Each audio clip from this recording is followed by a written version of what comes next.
Welcome everyone. Thank you for joining KB Boat and Yacht Repair.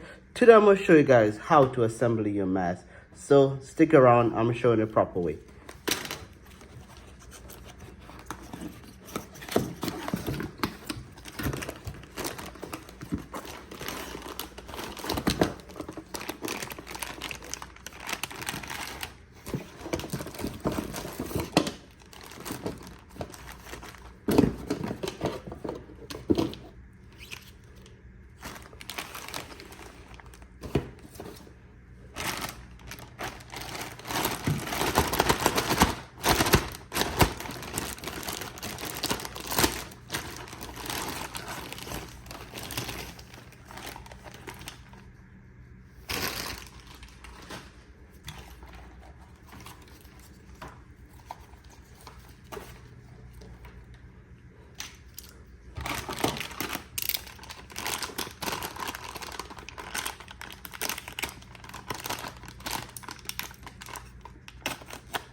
So there it is. Sometimes it could be a little bit stubborn to put on, but that's the proper way to assemble your mast so you cover yourself from overspray, dust, and anything else you're doing. So thank you for staying tuned with KB Boat and Yacht Repair.